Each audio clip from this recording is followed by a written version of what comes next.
오늘은 가정의 달입니다. 그래서 오늘도 성경 읽기 범위와 상관없이 가정과 관련된 말씀을 전하려고 합니다. 5월에는 가정과 관련된 법정 기념일이 꽤 있습니다. 5월 5일 어린이날, 5월 8일 어버이날입니다. 혹시 5월 11일이 무슨 날인지 아십니까? 네? 5월 11일 남편의 날. 네? 성년의 날. 네, 성년의 날. 아닙니다. 제가 성년의 날 좀 이따가 이야기할 건데 5월 11일은 입양의 날입니다. 입양의 날. 네, 모르시죠? 그래서 제가 들고 나왔습니다. 그러면 5월 셋째 월요일은 무슨 날일까요? 예, 조금 전에 알려드린 성년의 날입니다. 그러면 5월 21일은 무슨 날일까 이렇게 볼 줄 알았죠. 그렇지만 네, 안 물어볼 겁니다. 오늘 5월 21일 부부의 날입니다. 그래서 마침 21일이 주일이고 해서 오늘 전하려고 하는 말씀의 내용은 부부와 관련된 내용입니다. 왜 5월 21일을 부부의 날로 정했을까요? 네, 맞습니다. 본문 24절 한번 보십시오. 오늘은 이렇게 호응이 잘 돼서 너무 좋은 것 같습니다. 본문 24절 끝부분 보십시오. 둘이 한 몸을 이룰지로다. 부부의 날이 21일로 정해진 것은 성경으로부터입니다. 둘이 만나서 한 몸을 이룬 것이 부부이기 때문에 그렇습니다. 1995년 창원의 한 목사님 부부로부터 부부의 날 제정 운동이 시작되었고 2003년 부부의 날 위원회에서 제정 청원이 있었고 2007년 국회 본회의 의결을 거쳐서 법정 기념일로 제정되었습니다. 오늘 나누려고 하는 말씀의 주제, 하나님께서 최초로 제정하신 질서인 가정, 그 가정에 대한 것이고 가정의 기원에 대해서 그리고 가정의 중심인 부부에 대한 말씀입니다. 창세기 1장 1절에서 19절을 먼저 한번 보십시오. 눈으로 이렇게 빨리 보시면 됩니다. 하나님께서 첫째 날에 빛을 만드시고 둘째 날 하늘을 만드시고 셋째 날 바다와 땅과 식물을 만드시고 넷째 날 해와 달과 별들을 창조하셨습니다. 20절에서 23절 보십시오. 다섯째 날이 되었습니다. 하나님께서 새와 물고기를 만드셨습니다. 그리고 새와 물고기에게 생육하고 번성하여 여러 바닷물과 땅에서 충만하라라고 명령을 하십니다. 생육하고 번성하라 명령하셨다는 것은 물고기와 새들을 암수 구별되게 이미 창조하셨다는 말입니다. 24절 25절 보십시오. 여섯째 날입니다. 먼저 땅에 동물들을 만드셨습니다. 동물들 역시 암수 구별되게 만들었습니다. 이어서 사람을 만드십니다. 사람으로 하여금 이 많은 생물들, 번성하고 충만한 동물들을 다스리게 하려 하십니다. 27절, 28절 하나님께서 사람을 만드시는데 하나님의 형상대로 만드셨습니다. 남자와 여자를 만드십니다. 충만하고 번성하라 명령하십니다.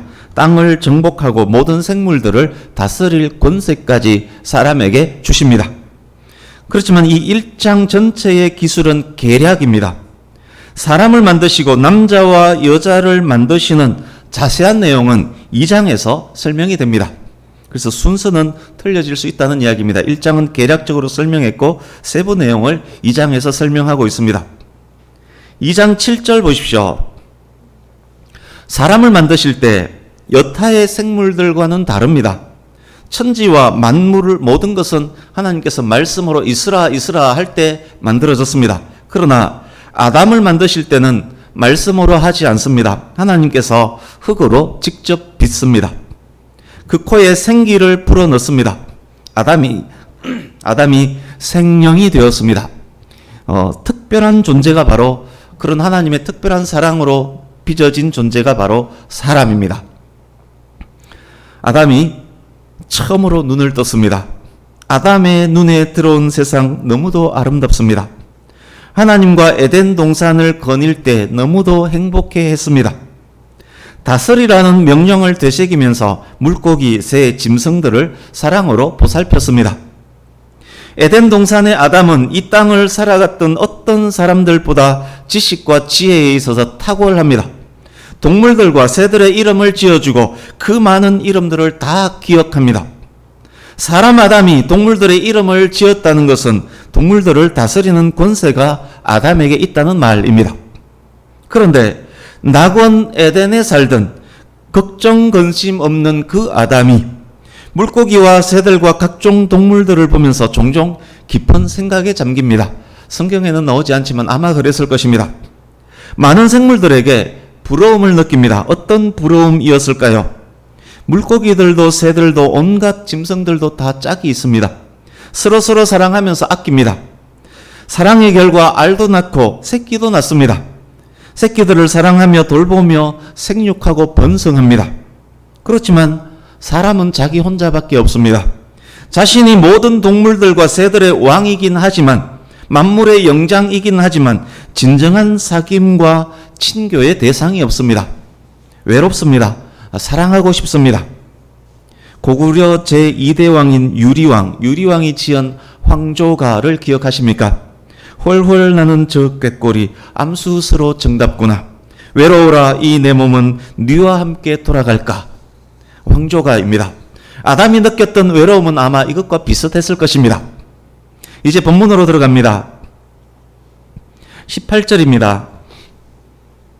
하나님께서 아담의 외로움을 아시고 보셨습니다.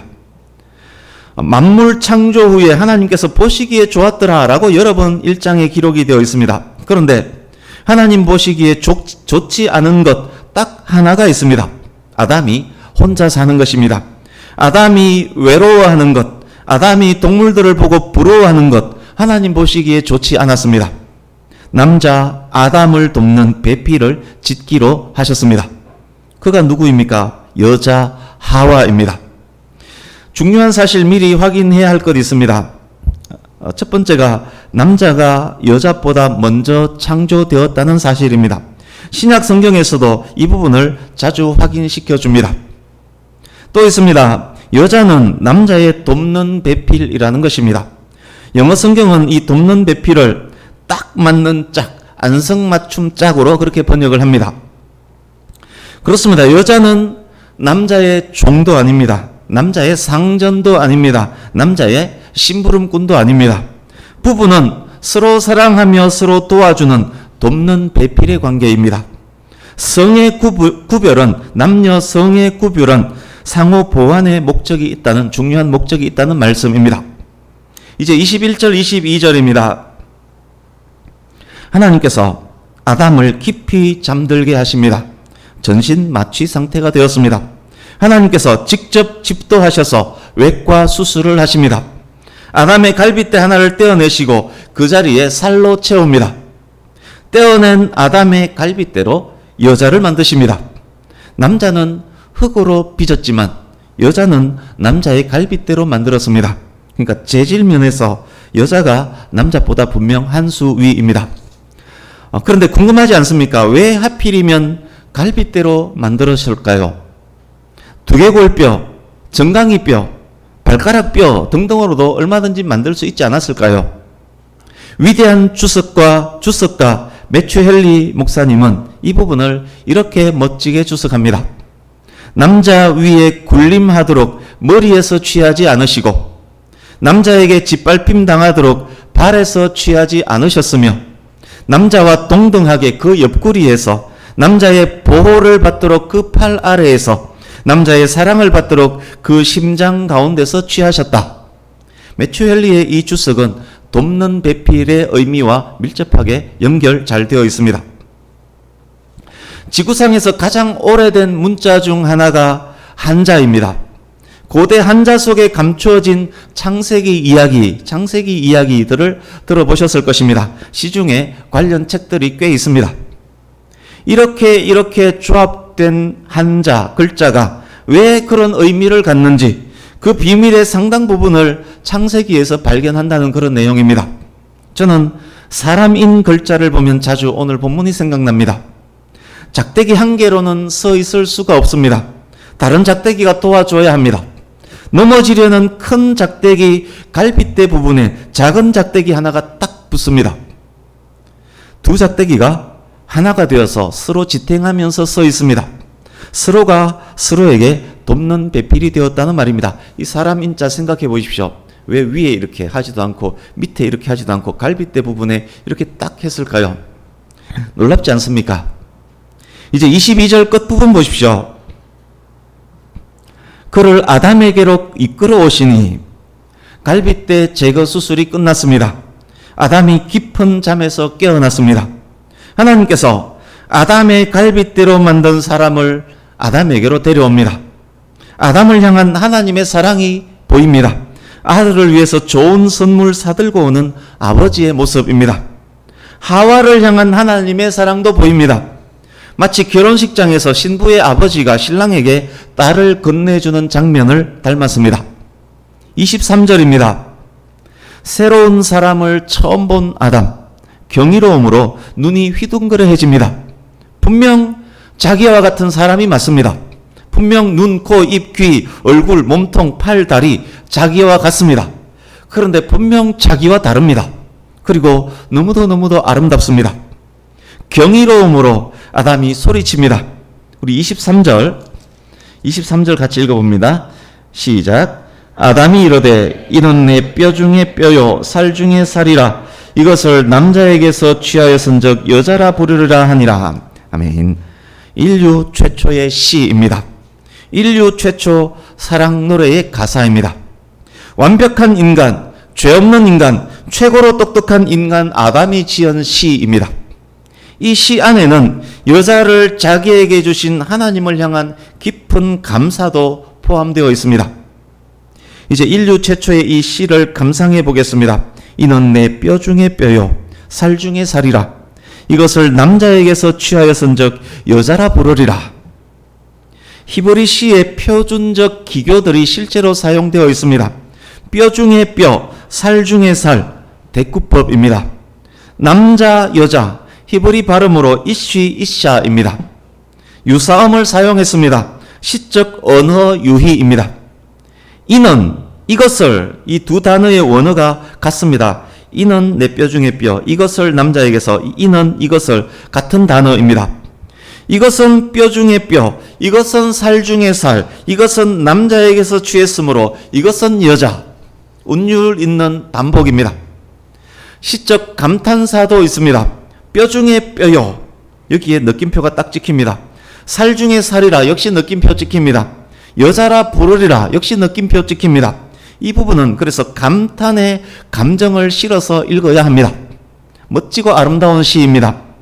시에 나타난 것처럼 하나님께서 만드신 최초의 질서 가정의 중심 부분은 이토록 아름답고 멋지며 질서정연한 것입니다. 중요한 사실이 있습니다. 아담이 동물들의 이름을 지어준 것은 동물들이 아담의 권위 아래 있음을 나타내 준다라고 말씀을 드렸습니다. 아담이 그 사람에게 여자라고 불러줬습니다. 3장 20절도 보십시오. 3장 20절. 아담이 그의 아내 그 여자에게 하와라는 이름을 지어주었습니다. 하와의 뜻은 생명이란 뜻입니다.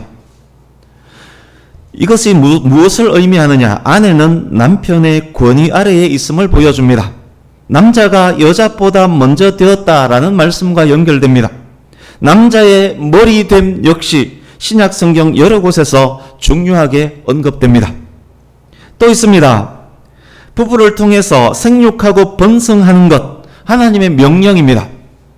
부부와 가정에 주어진 중요한 사명 중 하나가 생육하고 번성하는 것입니다. 그것은 하나님의 뜻입니다. 그런데 하나님께서 더 잘 생육하고 더 잘 번성토록 하시기 위해서 여러 명의 여자를 아담에게 만들어 주었다면 얼마나 더 잘 번성 번영하겠습니까? 그러나 하나님께서는 그렇게 하지 않으셨습니다. 오직 한 여자만을 아담을 위해서 만들어 주셨습니다. 일부 다처제 동성애는 하나님의 뜻이 아님을 확실하게 보여줍니다. 이제 24절입니다. 하나님께서 말씀합니다. 이러므로 남자가 부모를 떠나 그의 아내와 합하여 둘이 한 몸을 이룰지로다. 하나님께서 부부와 가정에 부여하신 중요한 질서가 여기에도 나옵니다. 결혼은 남자가 부모를 떠나는 것입니다.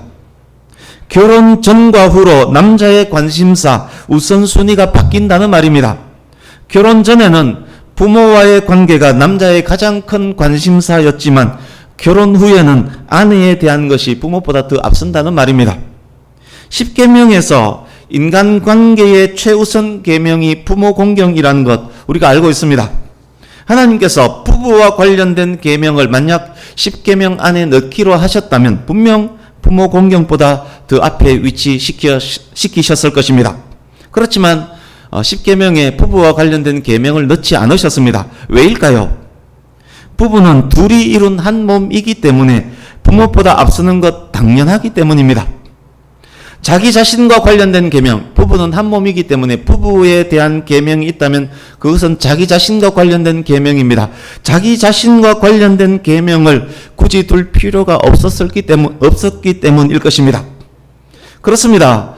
결혼 시점으로 아내를 돌보는 의무가 부모를 공경하는 의무보다 앞섭니다. 하나님께서 가정에 부여하신 질서입니다. 그 질서에 충실할 때 부모에 대한 참된 효도도 올바른 자녀 교육도 형제 자매 간 우애도 이어지는 것입니다. 내 아내가 이뻐야 장인 장모께 효도하고 처남 처형 처제와의 관계도 돈독해집니다.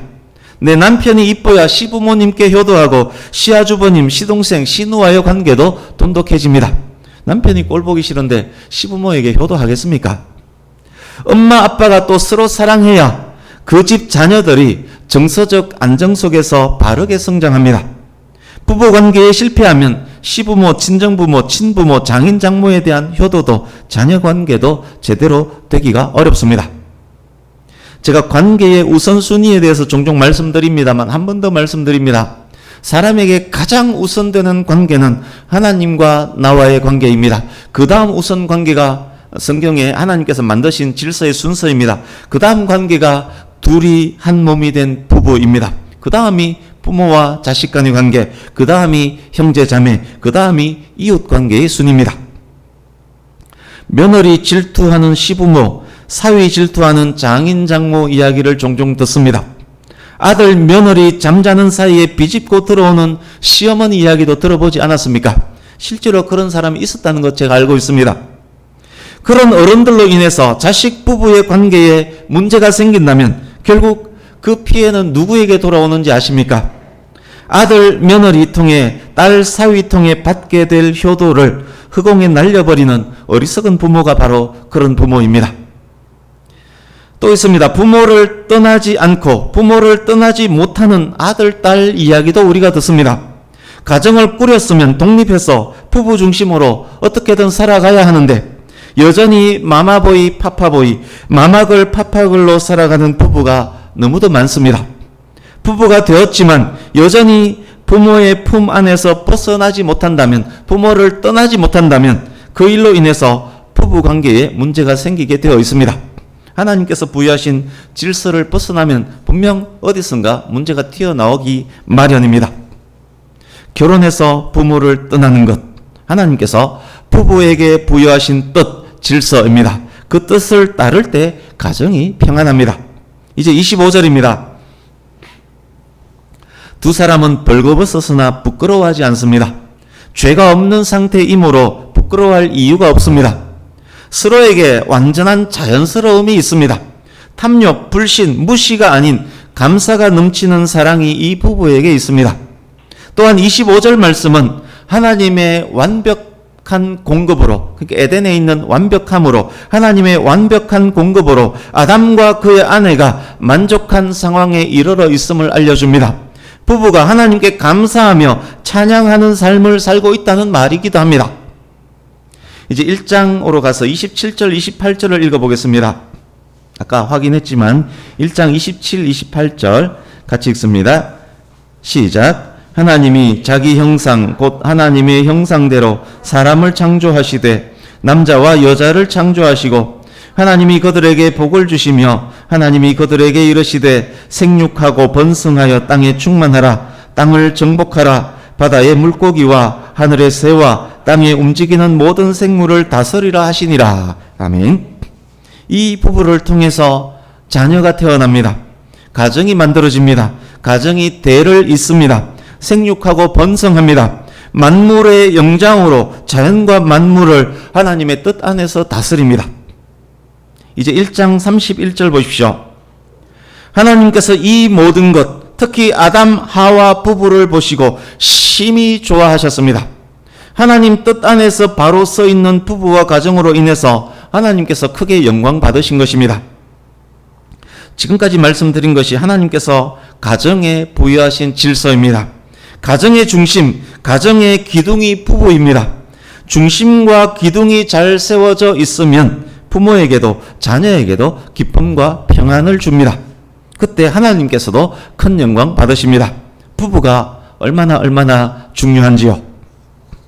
그런데 이 부부가 하나님의 말씀을 거역하고 금단의 열매를 따먹습니다. 타락합니다. 부부에게 죄가 들어옵니다. 완전한 사랑, 그 사랑으로 인해 자연스러웠던 그 자연스러움은 사라집니다. 무화과 나무 잎으로 벗은 몸을 가립니다. 하나님의 낯을 피하여 동산 나무 사이에 숨습니다. 저주받고 에덴에서 쫓겨납니다.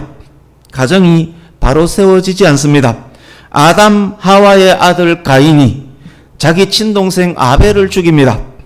이웃과의 관계에도 문제가 생깁니다. 가인은 이웃이 자기를 죽일까 염려 걱정합니다. 하나님과의 관계, 하나님과의 신뢰에 문제가 생기니 곧바로 부부에게 문제가 생겼고, 부부에 문제가 생기니 부모 자녀 관계에 문제가 생겼고, 그 문제는 이웃과 사회 전체로 확장되었습니다. 부부가 하나님을 잘 섬기는 것이 얼마나 중요하고 중요한지요. 이제 하나만 정리하고 말씀을 마무리하겠습니다. 우리 창세기 3장 6절을 같이 읽습니다. 3장 6절 시작. 여자가 그 나무를 본즉 먹음직도 하고 보암직도 하고 지혜롭게 할 만큼 탐스럽기도 한 나무인지라. 여자가 그 열매를 따먹고 자기와 함께 있는 남편에게도 주매 그도 먹은지라. 아멘. 뱀의 꼬임에 넘어간 하와가 하나님께서 먹지 말라 명령하신 나무의 열매를 따먹고 자기 남편에게까지 먹게 하는 장면입니다. 여자가 그 나무 열매를 먹게 된 이유, 그것이 무엇이라고 기록되어 있습니까? 그 나무를 딱 보니 먹음직하고 보암직하고 탐스럽기도 합니다. 맛있게 생긴 놈이 잘생기기까지 했습니다. 먹기만 하면 엄청나게 좋은 일이 생길 것만 같이 탐스럽습니다. 먹고 싶어서 안달이 났습니다. 그래서 냉큼 따먹습니다. 그 맛인 열매를 먹는 이 장면에서 아담 부부의 많은 문제점들을 제가 이 시간 설명할 수 있습니다만, 그 중에서 시간 관계상 그 중에서 근원적인 문제 하나만을 확인하려고 합니다. 하나님께서 먹지 말라 명하신 그 나무, 선악을 알게 하는 나무에 열매가 맺혀 있습니다. 주렁주렁 맺혀 있습니다. 뱀의 꼬임을 따라가다 보니 더 맛있어 보이고 더 아름답고 더 먹고 싶습니다. 그렇다면 여러분, 에덴 동산 안에는 무수히 많은 과실수가 있었는데 그 나무의 열매만 먹음직, 보암직, 탐스러웠던 것일까요? 그 나무의 열매만 별나게 아름다웠기에 하와가 그 나무를 주목한 것일까요? 1장 29절을 같이 읽어봅니다. 1장 29절 같이 읽습니다. 시작. 하나님이 이르시되 내가 온 지면에 씨 맺는 모든 채소와 씨 가진 열매 맺는 모든 나무를 너희에게 주노니 너희의 먹을거리가 되리라. 아멘. 이제 2장 9절을 읽습니다. 2장 9절 시작. 여호와 하나님이 그 땅에서 보기에 아름답고 먹기에 좋은 나무가 나게 하시니 동산 가운데에는 생명나무와 선악을 알게 하는 나무도 있더라. 아멘. 하나님께서 선악을 알게 하는 나무의 열매는 먹지 못하게 하셨습니다. 그렇지만 나머지 모든 나무의 열매는 먹을 수 있었습니다. 심지어 생명나무 열매도 먹을 수 있었습니다. 동산에 있는 모든 나무들과 그 열매들을 보십시오. 그 땅에서 보기에 아름답고 먹기에 좋은 나무가 나게 하시니, 모든 나무와 모든 나무의 열매가 보기에 아름답고 먹기에 좋습니다. 모든 나무가 다 선악을 알게 하는 나무의 열매처럼 먹음직하고 보암직했다는 말입니다. 잘생기고 아름답고 정말 맛있고 탐스럽게 모든 나무가 열매가 맺혀 있다는 이야기입니다. 그런데 사탄이 등장합니다. 사탄의 도구가 된 뱀이 등장합니다. 하나님께서 금하신 열매의 또아리를 털고 사람을 유혹하기 시작합니다. 하나님과의 신뢰를 깨뜨리고 탐심을 집어넣습니다. 유혹에 넘어간 하와가 하나님의 명령을 어기고 하나님처럼 되고자 하는 마음으로 열매를 따먹습니다. 그리고 남편에게도 갖다 줍니다. 아담 부부에게서 타락의 가장 큰 원인 중 하나, 하나님을 향한 불신을 갖게 만든 가장 큰 원인 중 하나를 찾을 수 있습니다. 하나님을 향한 감사가 사라졌습니다. 동산 천지에 있는 아름답고 맛있는 열매에 감사할 줄을 몰랐습니다. 감사가 그들에게 있었다면 뱀의 유혹에 넘어가지 않았을 것입니다. 유혹하는 뱀을 향해서 오히려 이렇게 말했을 것입니다. 아이고 이놈아, 그 정도 보암직한 것은 이 동산 안에 샛빌이 깔렸다. 그걸로도 충분히 감사가 넘치고 넘친다. 내가 왜 하나님을 거역하면서 먹지 말라 명령하신 그 열매를 굳이 먹는단 말이냐. 봐라, 온통 탐스럽고 보기에 아름다운 나무들 아니냐. 꺼져라 이놈아. 그러나 있는 것에 감사할 줄을 몰랐습니다. 그들에게 생명나무까지 있었음에도 감사할 줄을 몰랐습니다. 하나님을 향한 감사가 사라질 때 그 틈으로 유혹과 불신이 들어옵니다. 부부간에 가정에 문제가 생깁니다. 감사할 줄 모르는 그들은 회개할 줄도 몰랐습니다. 회개 없이 변명만 하면서 남탓만 하던 그들은 결국 에덴에서 쫓겨납니다. 만약 그 순간에 회개하고 하나님 잘못했습니다. 용서해 주십시오 라고 했다면 용서받았을 것입니다. 그러나 변명하고 아내는 남편 탓하고 남편은 아내 탓하고 아내는 뱀 탓하고 그렇게 탓만 하다가 저주받고 쫓겨납니다. 인간관계에서 가장 근본적이며 가장 중요하며 하나님께서 만드신 최초의 질서, 가정입니다. 그 가정의 핵심, 부부입니다. 여러분, 그렇다면 부부 서로 간 관계에서 가장 중요한 것 무엇일까요?